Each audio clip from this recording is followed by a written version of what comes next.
we are back with the Net Number podcast. Oh yes. Start off this week with the very sad news of the passing of John Kear. Very well respected coach, pundit, commentator, even as a player as well. You'd be hard pressed to find someone who's got a bad word to say about him, wouldn't you, Ben?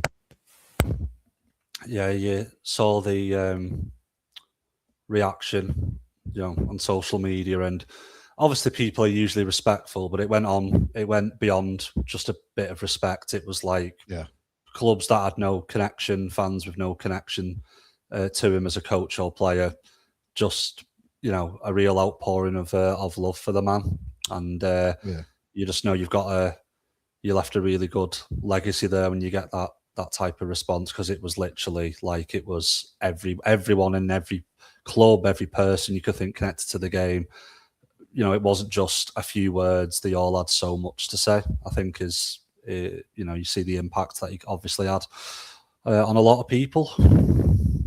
Yeah, you had like different generations of players. Like you had the older players who have long since retired who played under him, and the likes of Jordan Lilly, who's still fairly young. He's put a lot out there. To be fair to him, he seems to be really hit by you. Yeah, I think Alex Walmsley on Radio 5 Live, I can't remember the exact show. You might be able to give it a Google if you're listening, and you should be able to find his tribute, which is a very, very lovely one. Because obviously John Kear was the man that convinced him to turn pro from being amateur, and also the one that got him his move. Was a big part of his move to St Helens as well, and very much kept up with his career. They had a lot of very, very wonderful things to say about him as well. BBC Radio, I think Wakefield or Leeds, one of the two, had an entire segment of tributes to John Kear. Just a lot of really nice tributes out there that are very much worth listening to. Some really, really nice stories. Yeah. Do you think, this came to me earlier, do you think the RFL missed a trick by not giving him an England job?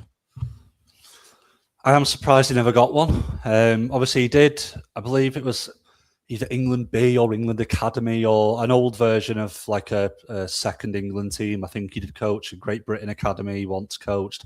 Very surprised he at no point in his career that he got the top job, to be honest. I think that is a bit of an odd one with the wealth of experience that he had.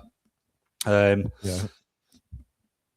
mean, he had 6 games in charge in the year 2000. He coached Wales for quite a while. That was it, yeah. And 1 game for France. He got 100% record with France. Yeah. I would have liked to have seen him do more with England, if I'm honest. Yeah, over 700 games as a coach is pretty incredible. And like I said, players, chairmans of every club he was at, just an amazing thing. They all said that all the players, just a very common theme. Doesn't matter what the weather was like, what day it was, how important the game was, who you were. Before, if he gave you a speech before a game, you'd want to run through brick walls for him. Yeah, and that's the type of quality as a coach that is sometimes just can't be taught. Really, you've just got to be a real natural leader, and he obviously was one. It's a big shock, commentating on the Challenge Cup final the day before. Yeah, and he sounded his usual chipper self. He's always very passionate. That's what I loved about him as a commentator.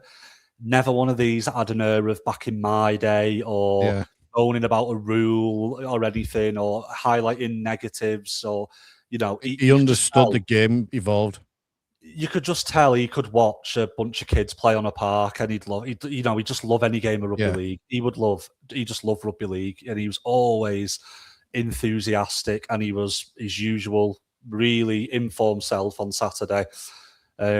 Obviously that's not going to be much relief for his close friends and family at the moment, but I'm sure in time everyone will at least be able to say, well, you know what, he went out doing what he loved and what he did best. Exactly the day before he was doing a Challenge Cup final, he was at Wembley, and a place where he should have been and where he loved being as well. The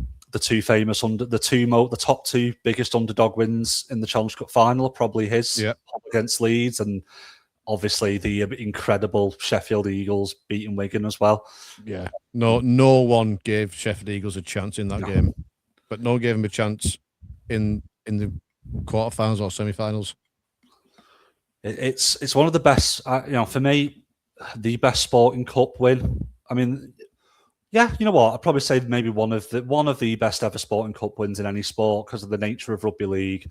Underdogs don't win in rugby league. It's the nature of the sport. You can't play defensively.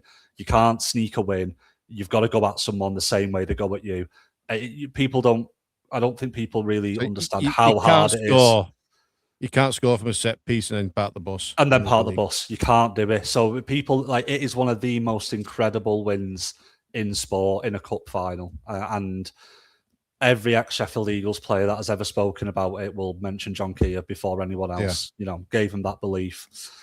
I very, very, very briefly met him. I'm not going to, make out he was a good friend or anything like that, but I got the sense from it was about 4 or 5 minutes that I met him. It was at, I don't like giving too much away about myself, but it was a meeting that we were having to do with rugby league, and he was there as the guest speaker, and he spoke way over his time. He wasn't like, all right, that's it. He said an hour. He kept going, kept speaking about anything he wanted to speak about. He would. At the end of the night, he was the last one pretty much out the room, is what everyone said. Like, didn't rush off. Anyone who wanted to speak to him one-on-one and ask him about anything. And my very brief interaction, it was a beaming smile, pat on the arm, and didn't give me like a quick answer. There you go away, I've answered you. He really got into what I was talking to him about. He's one of those people, people listening you probably met a few people, if you're lucky like this in your life, where when you first meet him, there's not that initial awkwardness within 2 minutes, or it's like a best mate. Do you know what I mean? Yeah. Just those people that are just really comfortable to speak to and are just so friendly. And the people who know him, met him a lot more than I did, and his actual friends, they say exactly the same thing. He just had that impact everywhere he went, and it is a shame because these days you would say 71. It's not much of an age, and with how long people's lives can last these days, I think he had a lot more to give. Even just the other year, he was at Bradford, a few years ago when they were in a bit of a sticky situation. He was always willing to put his hand up, and us being the Saints podcast, I think it's worth mentioning that he goes down on record as saying his only professional regret is turning down the Saints job, because at one point he was offered the Saints job and turned it down. Yeah. And I think he would have fit in very well with this club. I think he would have been loved, and I think that would have been a good fit. So it says it all, that type it's just like you and I and anyone else that you speak to on the terraces at a game of rugby league. Mm-hmm. He was a fan of the game, and he was fortunate enough to have such an impact. A friend of mine actually saw him. It was 2013, and so first year at the Saints' new stadium, and he noticed John Kear. He was in the hospitality once and then in the stands once. My mate saw him both times, and he was wondering, why is John Kear been to Saints a few times? It's a bit odd. You might catch the odd game, but he saw him 2 or 3 times. Why would he do that?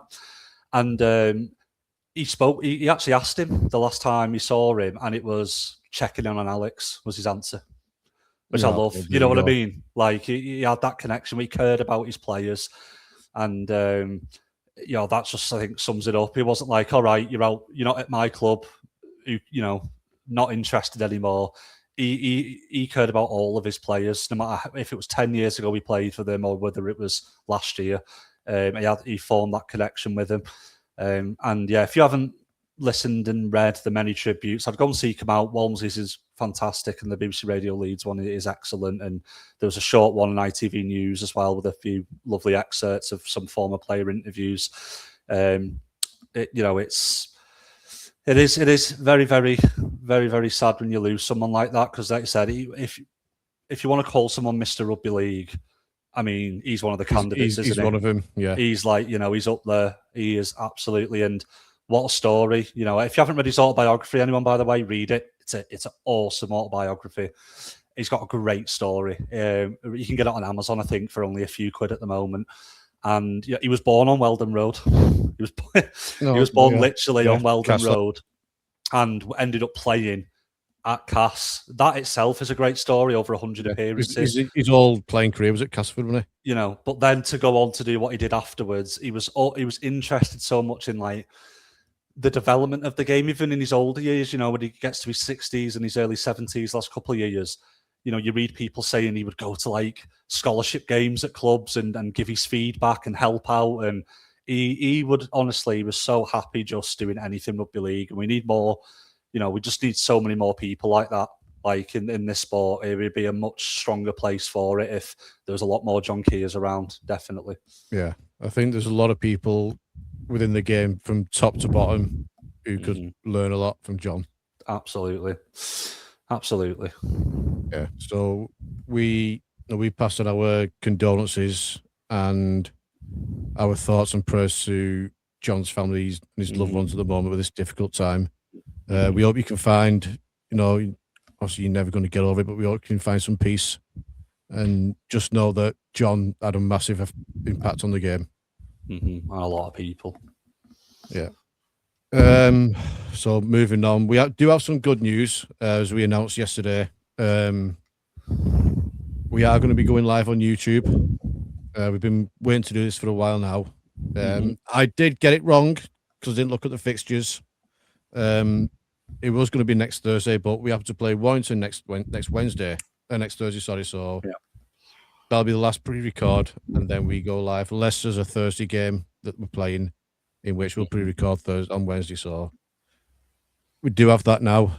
Going to this Leeds game then. I'm not confident, Ben, at all. I'm not gonna lie to you. Not confident. I'm with you. Completely with you. Not confident. I think it's just mad, a few weeks ago, a week before the semi-final, we'd have been saying we're happy where we are, we're happy where we're at.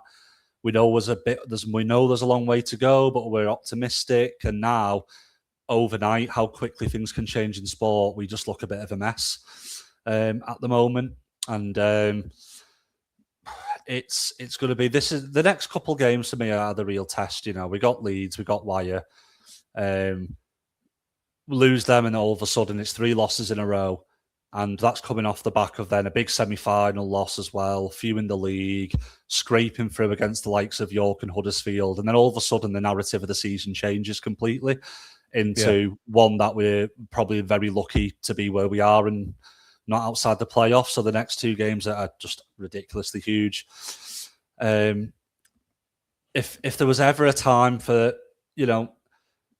Saints to shock me and to pull something out, it is this type of game, to be fair.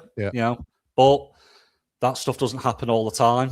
It's we do look a mess at the moment. Leeds look good. We are away from home. Leeds only missing Lucky Miller as well. We've got some of our best players are injured or they're out of form. Hastings out. It's going to be a real struggle. This is this is a great win if we manage to overcome this one. I think this gives people a little bit of that hope that even though it might be stumbling along the way, that at least we may be heading in some sort of direction, but some sort of huge loss similar to Cass. And then you kind of think this season's already starting to look like a bit of a write-off. Granted, as long as you're in the playoffs, technically that is never true. But realistically, it starts to look like we're already building towards next season, which is not a position you want to be in at this stage of the year, halfway through. So, I mean, we could be going to this game looking to be 4 points clear of Leeds, but now we could be 2 points below them. Yeah, from one game. It's mad, isn't it? Yeah, it's it's going to be a real tough game. There's a lot of decisions to make. I think the key one is who he plays at 7. And for me, you've just got to play George Whitby. You have to play George Whitby. We're never going to know. Lomax is playing. We're never going to know if he's going to be good enough if he just doesn't get the run of games. And you know what? If George Whitby is absolutely terrible for like 10 games in a row, we I mean, he is in the squad, so there's a chance of it. We get our answer at the end of the day. We get our answer, but This, he's in for a game, he's out for a game. 3 months, he's in. He'll never tell you anything. It will never tell you anything important. So, as you know, whenever he gets the opportunity, he needs to be the one in. At this point, Lomax, all right, he brings experience, but he's not a 7. He's not been a 7 apart from his first couple of years in the senior squad. He barely ever played there. Right? Does he show some bollocks here now, Rowley, and does he leave out either Wellesby or Saylor and have Lomax and Whitby at 6 and 7? I wouldn't have Lomax involved at this stage. I wouldn't hate to see something different. Yeah, I wouldn't hate to see something different, but for me, you've just got to keep going. You've got to persevere a bit longer with Wellesby and Saylor, because what other options do we have? So you've got to try and keep making that work. And you need to give Whitby game time and extended running the team. Let's not forget there was a few games ago where Wigan fans were desperate for Jack Farriman to be dropped because he couldn't defend. I saw it all online, saw it all on Twitter and Instagram. And now look at him. What might happen? A few games could be the world of difference. For me, especially when you're thinking long term, Lomax is likely retiring at the end of the season. What is the benefit? For me, he's the emergency guy. He's either on the bench if you need a bit of experience, or if there's a lot of injuries, he comes in. What's the benefit long term of just playing Lomax at this point? I just think you've got to play Whitby. For me, this isn't going to happen. This is my fantasy land. But both Wright and Whitley would be both out the team as well. At the very least, one of them would be.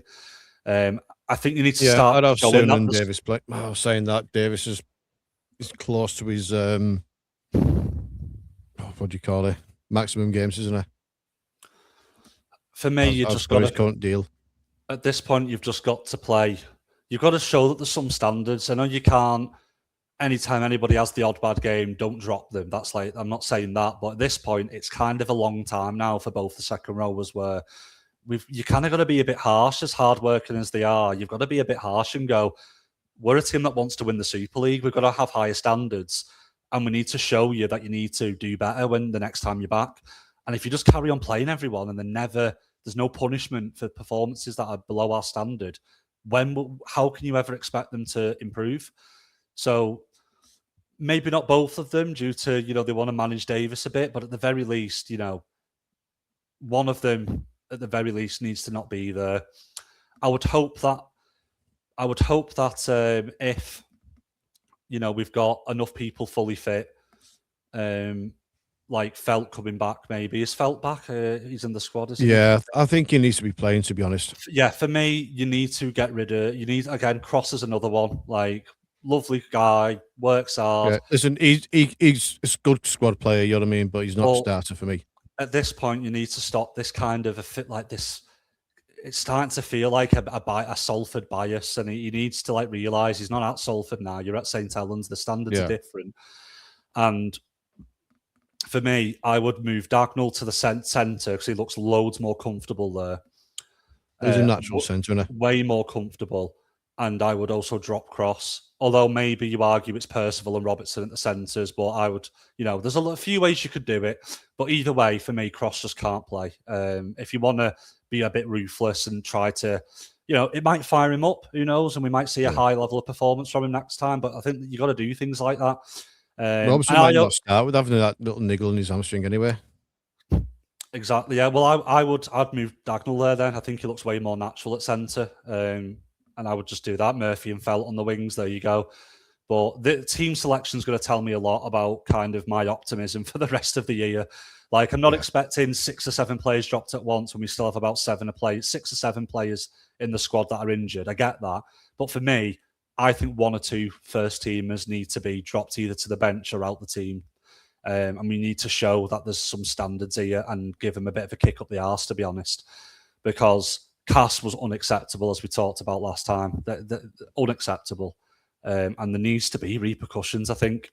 And even disregarding that, I still just think our best team doesn't have the likes of Whitley, Wright and Cross in it. If everyone's fit, obviously everyone isn't at the moment.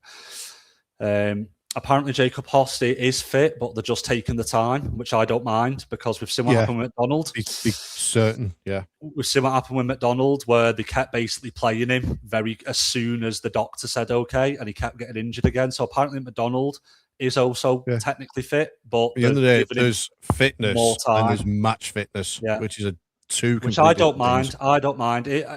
If it means Host and McDonald play the last 8 or 9 games in the playoffs, I'd rather that than they play Leeds, Wire, and then they're out for the end of the season. So don't mind that. I know some people are a bit annoyed, but I don't mind. We're still not at that crucial part of the season. So I would think maybe after these 2 tough games, maybe then you want to. I know there's like Bradford at some point coming up. Maybe then you want to give Host and McDonald some minutes then and hope that they've had that extended rest has done them good. So, yeah. But for me, it's going to be a tough one. The key decision, it has to be Whitby at 7.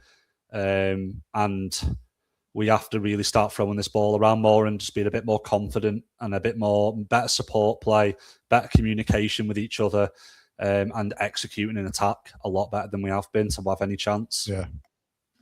So I'm just keeping my eye on the socials here because I've received word that Sale has signed a new deal, although albeit not official yet. No, it's come from Saints resident journalist Matthew Shaw. Oh, yeah. Which, to be fair, I heard that from a couple of people, so I'm not too surprised. I don't hate it at all. You look at his numbers. I know there's still the issue of I don't think he has done it enough in big games, and I would agree with that. I do think he needs to perform more against the bigger teams. However, at the end of the day, it's like in 50-something games, he's almost got a try involvement a game or something stupid like that. Like his try and assist combined are really high. And he's actually been one of our best. All right, he's not been great the last couple of games, but overall, the last 2 years, he's probably been our best performer, I would argue. Yeah. Other than Walmsley. But Walmsley has actually. But other than Walmsley, he's been our best performer for me out of 25 and so far in 26. So, yeah, I don't mind that. Yeah. We'll keep our eye on that one. Yeah. Right. Women's... Well, we'll go into both Challenge Cup finals, to be fair. The women's one, I mean, what went wrong there? It's just, again, something about Wembley, isn't it, against Wigan? Well, I think it was. I think, Wigan have obviously, and we've said this for a while, and I think a lot of the players will know it. Wigan obviously up the standard massively. They dragged the women's game up. York and Leeds were the first ones to drag it from the parks to the standard at the beginning of Women's Super League. Saints very quickly dragged it to another level above that. And now Wigan have dragged it to another level above that.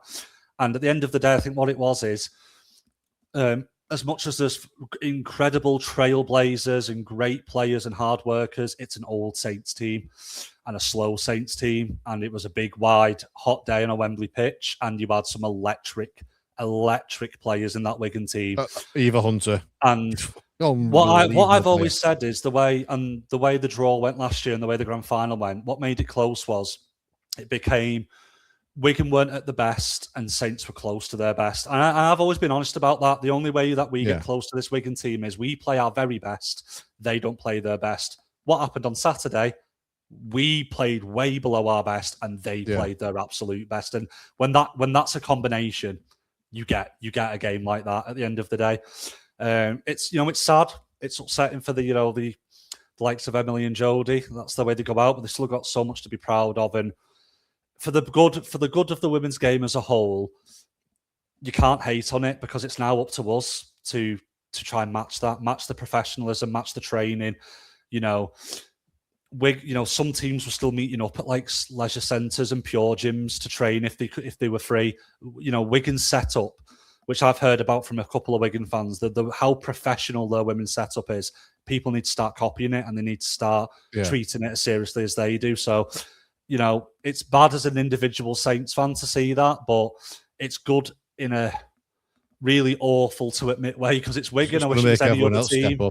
I wish it was any other team doing this other than Wigan, but we haven't seen that level of rugby league from a women's team, and it was actually quite nice in a way to see, some of the plays they're putting on here, some of the strength and speed. We're going somewhere here with this sport. And listen, Saints aren't a million miles behind. They've got some good young players coming through. There's a core of good experience there. I think there's just a little bit of a rebuild where you probably just want to lower that average age of the squad a little bit and get a few more quicker players in and more physical players. But, it's not like we're, no disrespect to the likes of Barrow or the Catalan team, we're not like a million miles away. We're just at that point where we basically need to be perfect and we need to hope they slip up at the moment. And it's up to us to try to just bridge that gap. And, it is what it is. There's no lack of effort. They were just outgunned. And, when you're outgunned that clearly, you just got to go, hold your hands up. What else could they have done? I don't think they could have done anything else. I mean, don't get me wrong. I think they could have performed better, but I don't think it would have changed the result. I think it would have been. It could have been a closer result, maybe. I think they could have been better defensively on the edges. I think they let themselves down a little bit with a bit of like shirt grabbing and a bit of soft defence, but it would have been a loss with how Wigan played. I think there was no way Saints women were ever winning that game with how they performed, unfortunately. And they tried the hardest, and that's all you can do. They've just got a bit of a gap to bridge, and the Saints coaches and the players will know what the challenge is. That's it. So we'll have to see what happens for the rest of the season. A lot of credit goes to Dennis Betts because the job he's doing with them is unbelievable.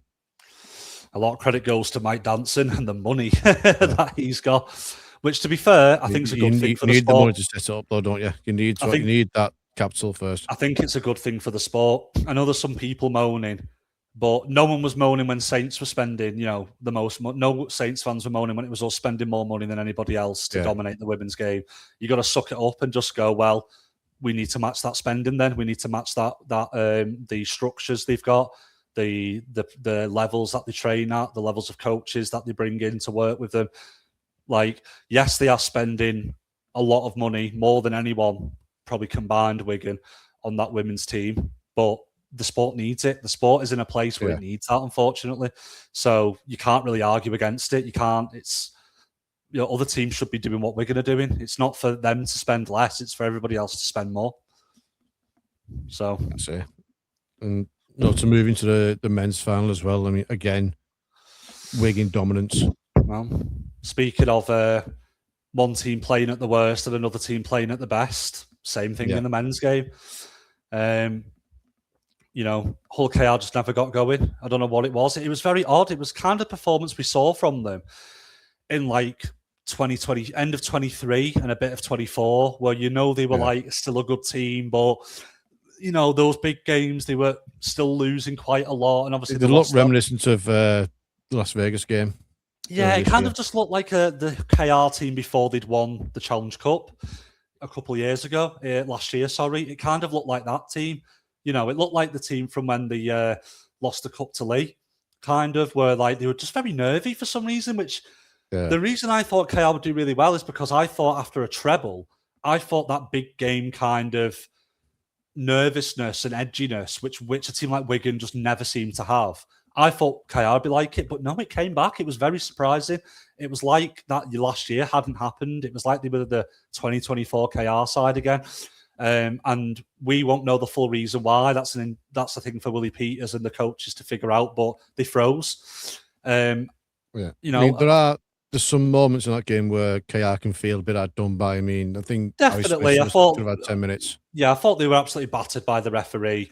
But I don't think it would have changed the result. I think they were just completely outclassed. They'd have been in the game more.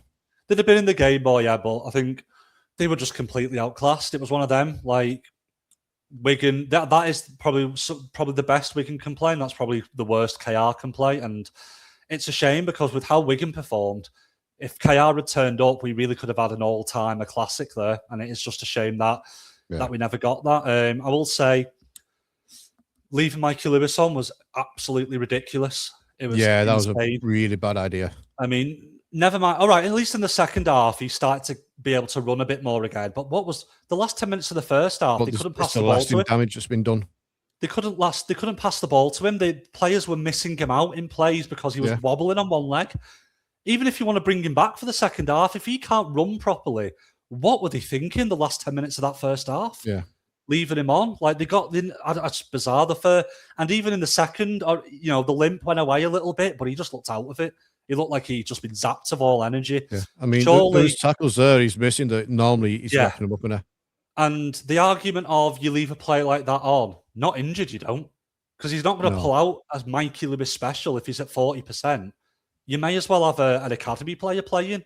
Like, you may as well have Willie Peters throw a kit on at that point. Like, even if he's putting his hand up to stay on, you go, no, you're getting off this pitch for your own good. Yeah, exactly. Yeah.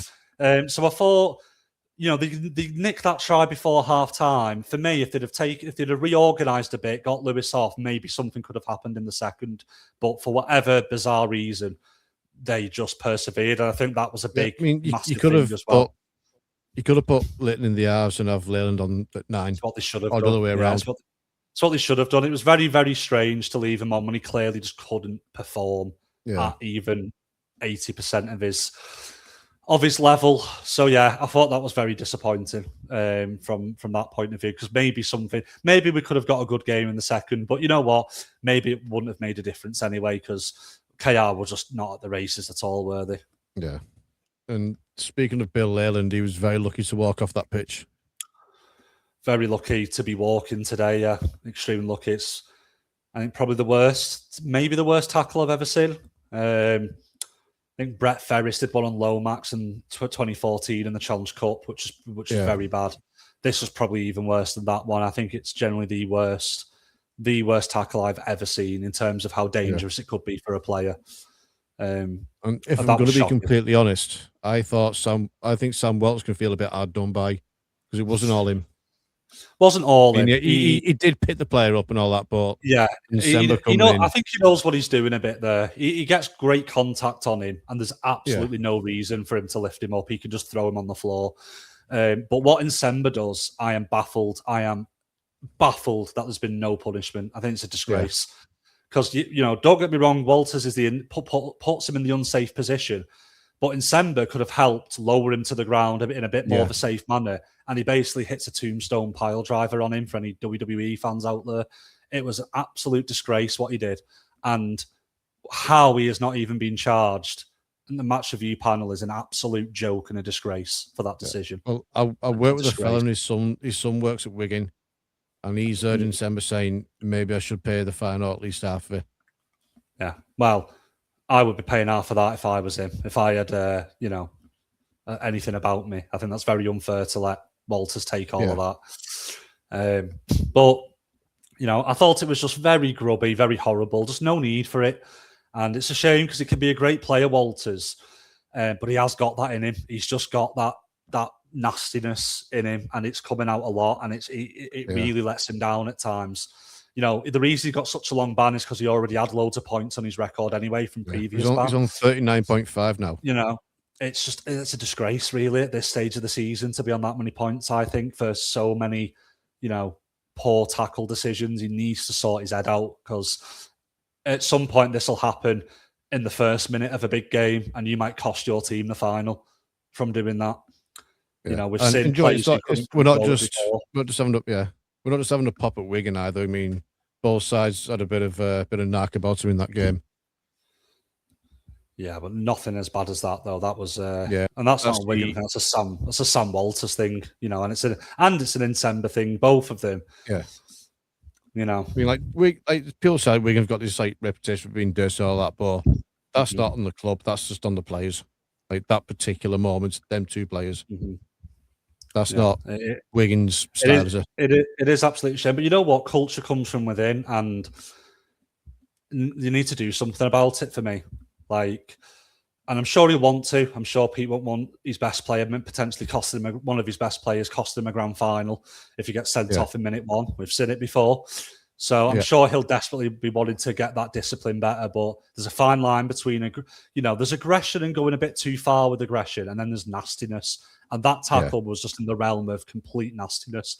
There was no need for it. So I mean, we know we've had our own players, Matty Lees, Morgan Knowles, James Bentley, when we had him played on the edge. Bentley took it too far a lot, and so did the other two. But again, players who, there's nothing wrong with playing on the edge, but you need to learn to control it.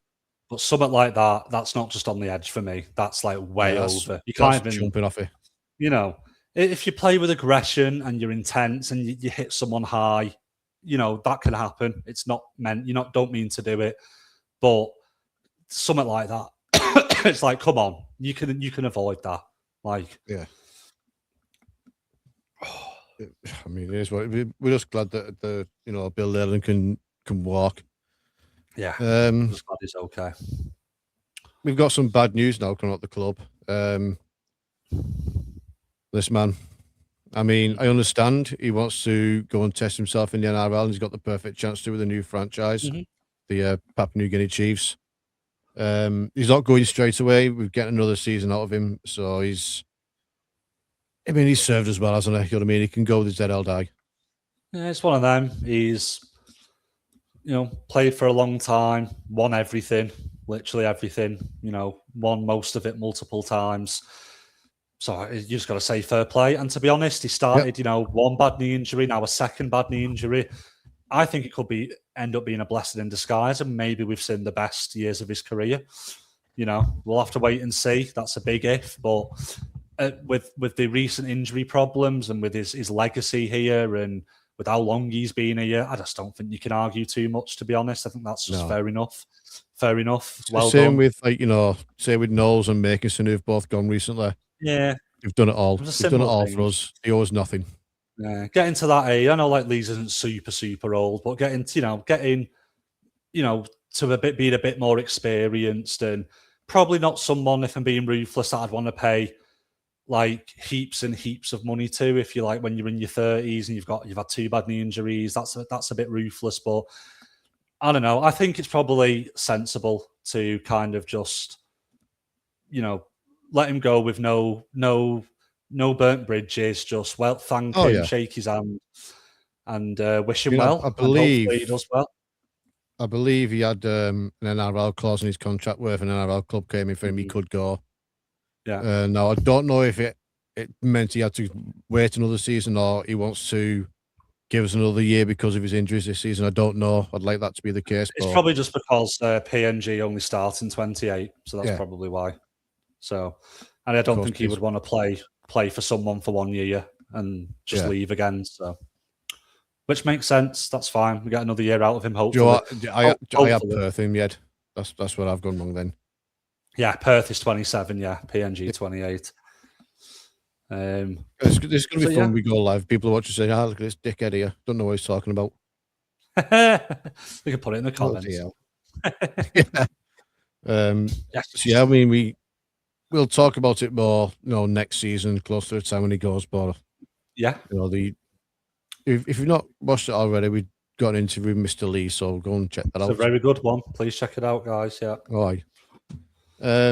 Speaking of our props, one who's left recently, Nations Passer, rumour is he's going to Thato Heath. I've heard. Yes, indeed. I mean, that's mad drop off, isn't it?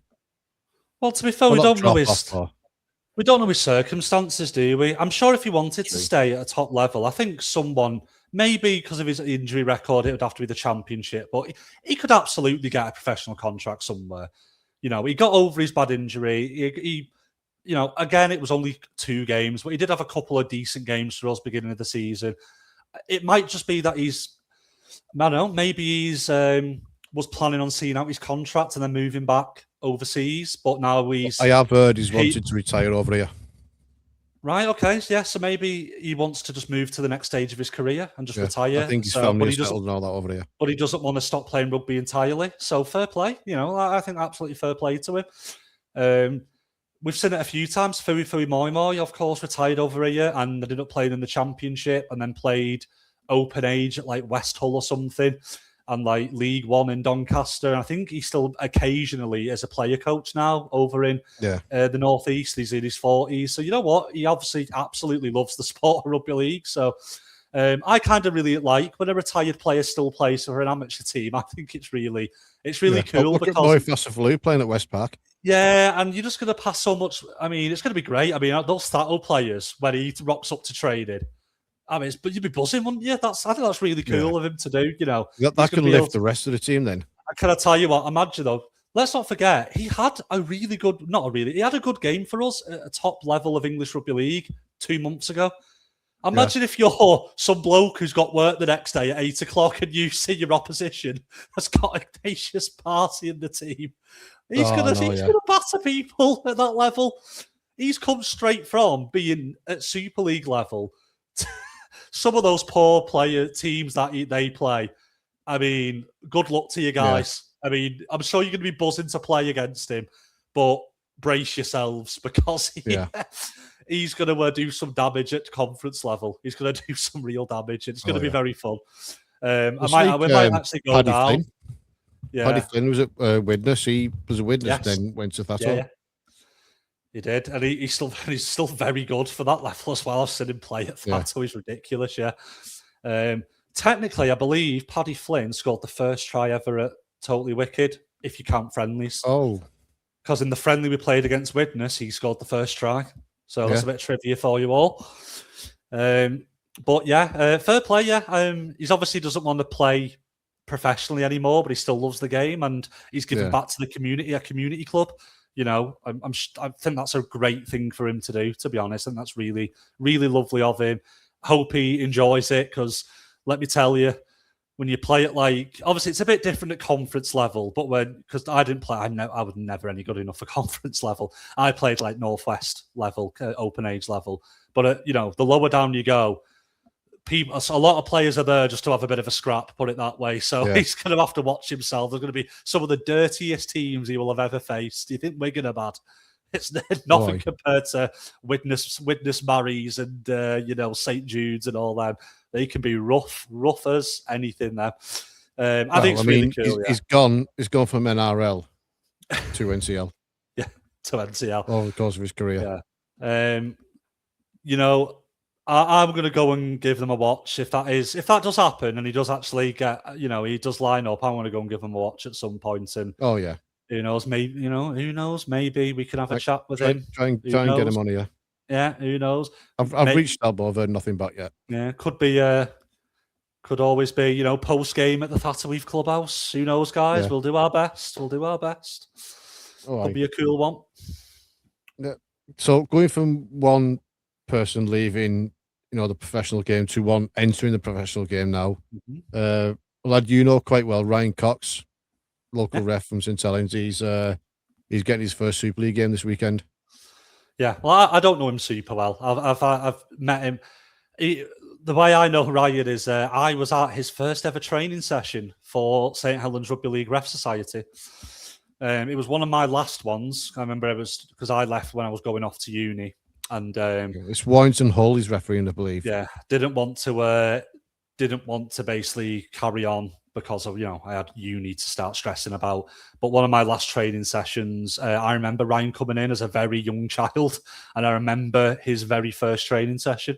That is pretty cool to see that he stuck at it all these years and progressed all these years. And good luck to him. Well done. Boy. And a shout out to the St Helens Rugby League Ref Society, because I don't know how many of them are still involved. But when I was there, it was some of the most professional, well-structured, well-coached society. Some of the things I heard from other ones, were pretty awful. But St Helens was always a fantastic environment, I think, to be a referee in. And I think that kind of shows it with Ryan's progression. So, shout out to anyone who might be listening involved with that St Helens Society at all. Well done. Yeah. Right then, predictions. And let me at this point of the season now, I'm going to run down the table so far in our league. I'll just do the top. There's 12 anyway. What the top 10.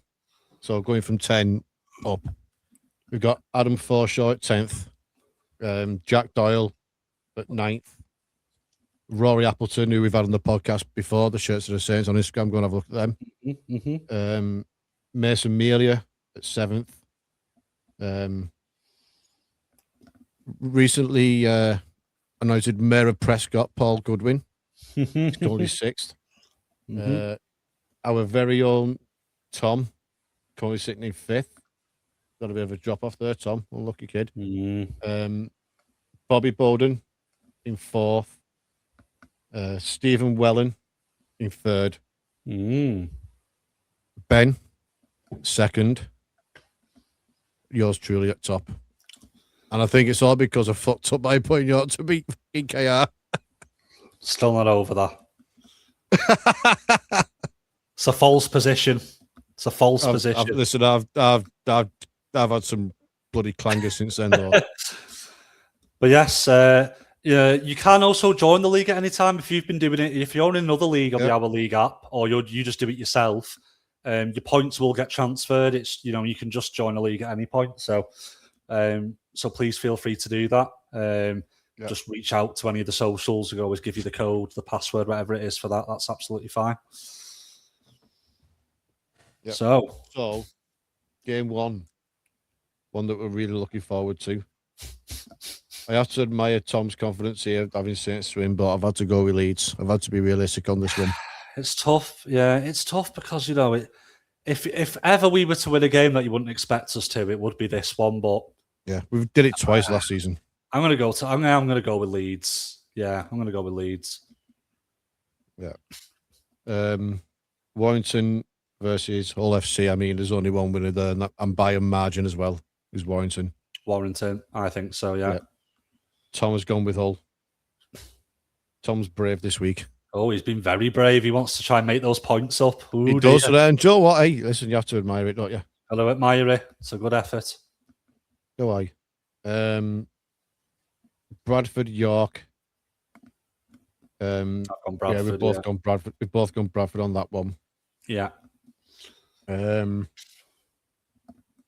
Castleford and Lee. I mean, as impressed as I was by Castleford last week, Lee are getting better by the week now. They're really starting to click. I've gone Lee. I've gone Lee as well, and so's Tom. Huddersfield and Toulouse. Now, I have gone with Toulouse on this one. I've gone with Huddersfield. So's Tom. Home advantage for me. Yeah. Speaking of home advantage, that's exactly why I've gone with Wakefield. Oh, I've gone with KR. It is a 50-50 shot with KR because I think they'll be hurting. The wounds. Yeah, I don't know. Want to sting someone. I think they'll be hurting and want to sting someone. So that's why I've gone with them. But I mean, it depends on whether like some Michael Lewis players after he's knocked to the ankle. So we'll soon find out. Me and Tom have both gone Wakefield. Mm-hmm. And me and Tom have both gone Catalan to beat Wigan. I think the players are going to be out now as well. That there's maybe a little bit too much partying going on. Yeah, potentially, and obviously it's over in is it Barcelona? This one? Yeah, Paris. Paris, sorry, yeah, Barcelona was the last one. Yeah, Paris. Yeah, I don't know. Yeah, I think it is more suited to Catalan. I know. I just think Catalan aren't all that, and I've gone with Wigan to ride some confidence. I said there's two reasons I've done it anyway. There's one, it's over in their place. Well, not their place, but close enough. And John Cartwright. Yeah. So he's actually officially taken over now. Yeah, you could have a bit of a boost from that. It's going to be close, I think, but I've gone with Wigan. Yeah. I mean, I can understand why. It's just, I'm fucking sick of him now. That's it. I hope they don't, but I've gone with it. Aye. Yeah, I think that about wraps it up then, unless something is. No, I think that's it, isn't it? Last minute. Paul Rowley's talking. He's paid tribute to John Kear. Mm-hmm. And talking ahead of the game. I think it's always worth checking the Saints Twitter because they always like to post things as soon as we finish. Now, that is it. Yeah. Yeah. So a little lot just in case anything else is breaking that's not Saints. Which I don't think there is. I'm not seeing any rumours or anything like that. Which is weird, if I'm going to be honest. I think that one's it. So yeah. So appreciate everyone listening and watching or whichever. Don't forget we are going to be going live. We thought it would be next week, but obviously the Thursday game, so we can't do that. Yeah. So it'll be the week after. Indeed. Make sure you've got those notifications on YouTube to know when we're going live and all that. Because the times could maybe differ, maybe in half an hour or something like that, but we'll soon see. Yeah. Yeah. So thanks for everyone supporting. We really appreciate it as always, and we're back next week. Thank you very much.